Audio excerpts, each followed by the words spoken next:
много. А сега ни предстои да чуем една песен на Лара Фабиан, в която, да ме прощават дамите, но общо взето става дума за това, че лирическата героиня е изпила мозъка на своя възлюбен и едва когато си е тръгнал, тя се сетила, че много го обича.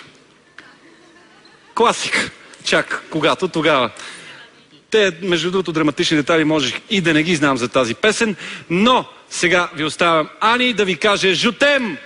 Ани!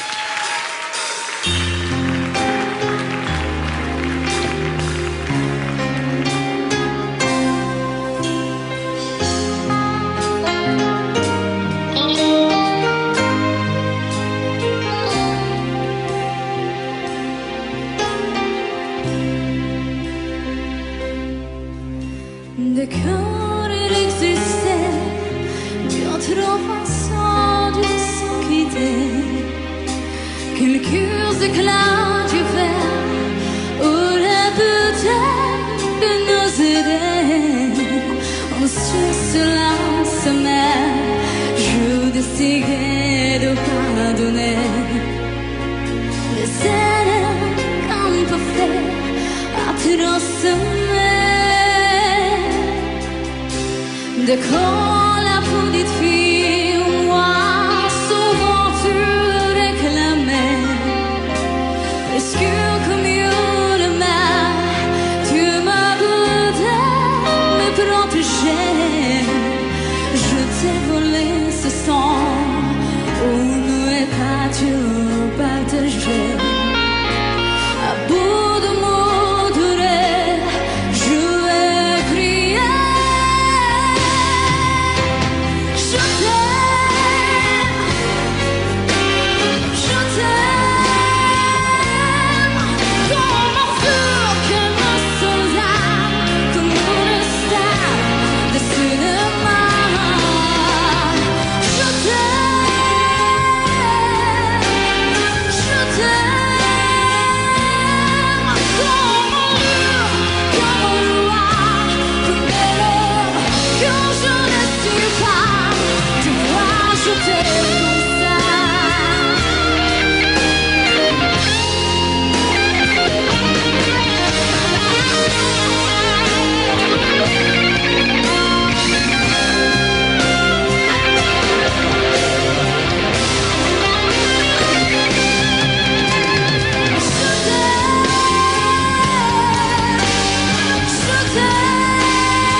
Je ne suis pas,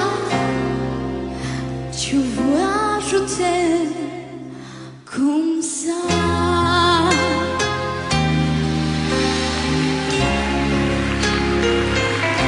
Tu vois, je t'aime comme ça.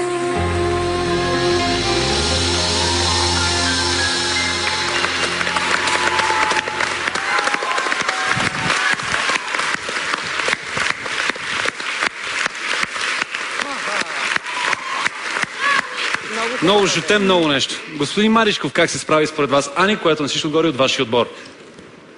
Тя се справи великолепно, защото това е една доста трудна песен, на всичкото отгоре и на френски, който не е много лесен език за пеене, между другото, на такава музика. Малко е труден, много е хубав за стихове, много е хубав за романи. Браво! Браво, Ани! Това мога да кажа. И на мен нещата на френски не ми се получават много. Миро, ти какво ще кажеш за това, което чу току-що? Ще цитирам една много готина песен от едно време, която се пееше: български не знаеш, френски съм зле.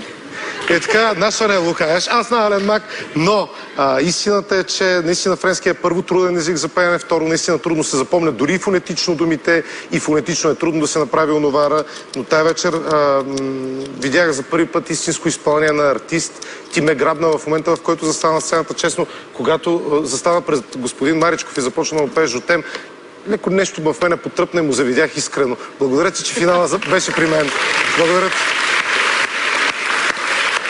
Ивана, Ти как усетиш шансона на Ани? Ани беше блестяща. Щом просълзи господин Маричков, а и в момента не крий сълзите си, защото това са чувства, които, когато ги изживяваш, трябва всички да ги усетите, да ги видят. Ти в момента от вълнение плачеш и плачеш от щастие, така ли? Изключително красива си. Пя с толкова динамика, с толкова чувство, че нищо да не разбираш от езика и от текста, ти въздействаш по този начин. На жените, а какво остава на мъжете? Браво! Мариана, да чуем и теб. Прекрасно. Истинско, впечатляващо, емоционално, прекрасен избор на песен. Ти беше в хармония с себе си, с песента. Накараме да почувствам много неща и то на френски. Без да го знам. Как си с френския? Как си с френския, иначе, Мариана?